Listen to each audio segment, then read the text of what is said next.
yun mga kabady, no? Bumili na ako ng 12 volts na ilaw. Ayan. So yung nabili natin ay 9 watts na lang. So wala kasing kagaya ng ganito na ginagamit natin na 11 watts, no? Dito pa yung carton pala, oh. Yan yung carton. Yan yung carton ng ano natin, dating ilaw. Yung ilaw natin kasi wala na, sira na eh. Kaya bumili ako nito. Yan, dapat karugtong pa to mga sir sa video natin kanina na upload. So yun, yung price nito, pagkita ko lang sa inyo yung price kung klaro. Ayan. So yung price mga boss, parang hindi klaro dito eh. Yung price ay 140 peso. 140 peso tapos 9 watts na siya. Nakakalimutan ko yung price dati sa isa, kung magkano yun. So hindi siya masyadong mahal, no? Pero siyempre gastos na naman tayo, no? Kasama pa rin ito sa ating maintenance ng ating setup. Yun. Tingnan natin dito sa loob. Yan, meron akong alagang pusa dito mga sir. Ayan, babae yan. Ay, dyan ka lang, huwag kang maingay. Huwag kang maingay. Huwag kang maingay. Grabe ka. Gusto mo bumaba? Baba. Yan na siya, oh. So ito yung, ayan, pakita ko lang sa inyo mga boss, no? Mga body natin yan. Kung gusto nyo bumili ng kahit sa kuryente man, ano, mas maganda na ipatry ninyo, baka hindi gumagana, no? Mas mabuti kapag bumili kayo doon sa kung saan kayo bumili, ipatry muna ninyo bago ninyo bayaran. So yan. So pangit na vlog lang ito. So 12 volts DC, 9 watt. Yan, tanggalin muna natin tong isa.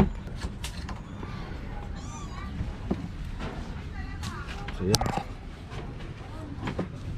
nakaupo lang tayo mga sir. So ito yung luma natin na ilaw na sira. Mas malaki ng konti kumpara dito sa bago. So ano lang kasi to, 9 watts, tapos ito 11. So titingnan natin mamaya mga sir kung maliwanag ba yung 9 watts. Kasi yung ilaw natin sa labas, yung ilaw natin dyan nasa mga 5 watts lang yata yan. Tatlo kasi yung ilaw ko ginagamit dati. Yan. Yung sa CR naman, yun yung para sa para sa mga motor. Yun yung ginagamit nila sa tricycle. Try muna natin mga sir kung okay.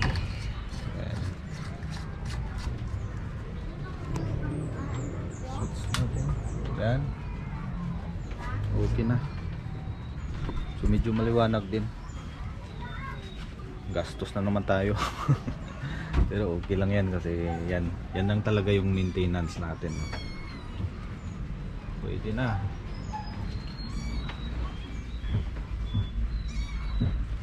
So hindi pa kasi masyadong hindi pa masyadong madilim ngayon mga sir, no? Ano ba yung tawag ko sa inyo mga sir, mga boss at saka mga kabady, no? So pareho lang yan. Ako pa rin yan. Yun, hindi pa masyadong dito sa loob. Hindi pa masyadong madilim, kaya hindi natin alam kung maliwanag ba siya, no? So 9 watts, pwede na siguro yan. Mayroon pang doon, no? May 60 na kalendar. Nanay ko yan. Yan na siya mga sir, no? Luma na din yung natin, no? Kinakalawang na yung gilid. Yan. Buong bahay na kasi itong mga sir. Hindi pala to bahay, buong kubo. Buong kubo na yung isang ilaw namin dito. Hindi kagaya dati na malaki-laki yung namin. Sariling bahay namin dati, malaki-laki. Dalawa yung ilaw sa taas, isa sa dining area at isa sa kwarto. Dito pinag-isa lang namin kasi wala naman tong division eh. So mga sir, titingnan lang natin mamaya kung gaano siya kaliwanag, no? At compare natin doon sa 11 watts. Compare natin kung saan ba talaga yung mas maliwanag. So pinili ko kasi itong merong available doon, may 5 watts, 7 watts, 9 watts at saka 15 watts. Wala akong nakitang 11. Kung may nakita lang akong 11 watts, yun na lang yung bibilhin ko sana. Kaso lang pagtingin ko sa mga 12 volts nila na binta, pareho lang yung presyo, 140. Yung pinili ko yan na lang kasi medyo tipid siya ng konti sa ating battery. So mamaya titingnan lang natin ulit mamaya kung saan ba yung mas maliwanag. So yun, bago tayo babalik mga sir, pakita ko muna sa inyo yung oras ngayon na 5:41 at saka ngayon ay ano ba to? Ba't nawala? Yan. Ngayon ay August 6. So siguro bukas pa natin to na-upload. Ano ngayon ulit? Oras natin saan ba yun? Dito pala 5:42 ng hapon. So mamaya mga sir, siguro mga alas 7, alas 8 madilim na dito, kukuha tayo ng video mamaya para ma-compare natin yung gaano ba kaliwanag si 11 at saka si ilan ba yun? 9. Putang ina, kalimutan ko. Yan, basta 9 watts yan sir. Bye muna sir. So bago tayo magpatuloy sa video natin mamaya mga sir, ipakita ko muna sa inyo itong ating solar charge controller. Yung solar charge controller natin mga sir, malapit na po mag alas 6. Yan, 5:51 ng hapon, Pakita ko muna yung solar charge controller, yung settings. Yan, pag full charge 14.6. Yan, tapos halimbawa low-bat, babalik siya sa kailangan mag-charge muna, Hindi ko paano i-explain to sa inyo mga sir, nahirapan ako kasi nakalimutan ko na rin. Ayan, 14.6 hanggang 14.6 yung niya, full charge. Tapos 12 naman yung 12.0 yung halimbawa pag nalubat, lubat yung battery, tapos babalik siya mag-charge hanggang 12.0 bago siya pwede gamitin, Tapos sana tayo, ito yung sagad na sagad yung 10 volts lang, Sinagad ko kasi yung settings ko para sa pinaka low battery niya, pero pwede naman yan. Paano ba to? Ganito pala, yan, tapos long press. Yan, pwede naman yan itaas. Yan, para may allowance yung battery. Yan nasa 10.5 na siya, dapat.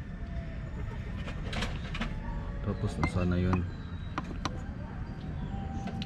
Ito naman yung 24 hours. Yan, kapag nilagay mo kasi dyan mga sir, normal yan. So pwede mo yan on and off.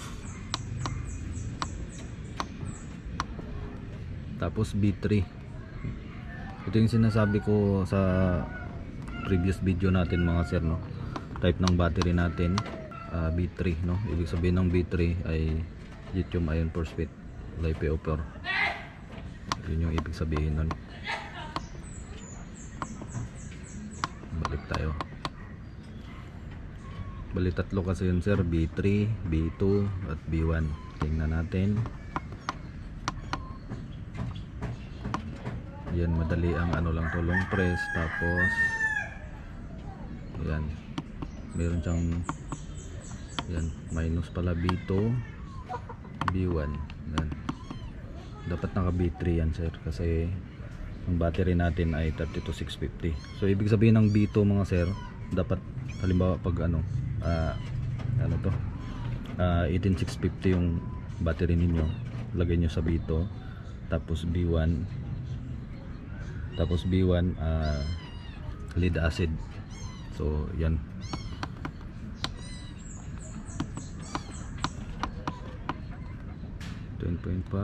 long press.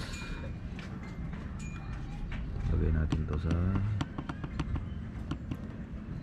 10.6, 10.5 lang yan dapat yan, pwede na yan. Tapos ito naman off, parang breaker. Yan yung mangyayari.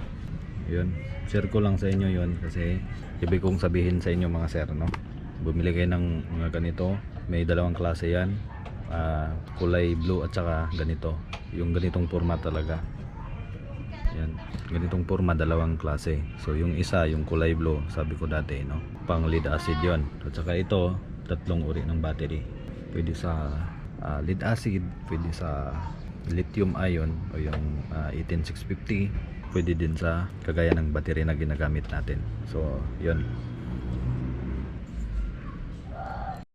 So ayun mga sir, time check tayo ulit. 6:50 ng gabi. 6:50 ng gabi na.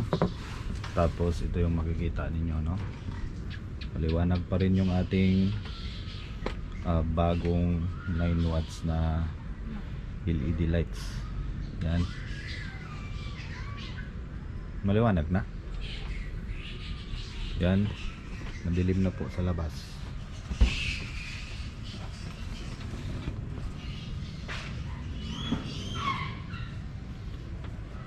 Yan, ganyan kaliwanag yung ating bagong ilaw. So walang pinagkaiba doon sa 11 at saka sa ngayon. Doon sa 11 ganun pa rin, kunti lang naman yung diferensya nun. Puta. So yun mga sir, yun lang, hanggang dito na lang yung video, no. Salamat sa inyong kunting panonood dyan. Sana umabot kayo dito, no. At syempre mabuhay kayong lahat.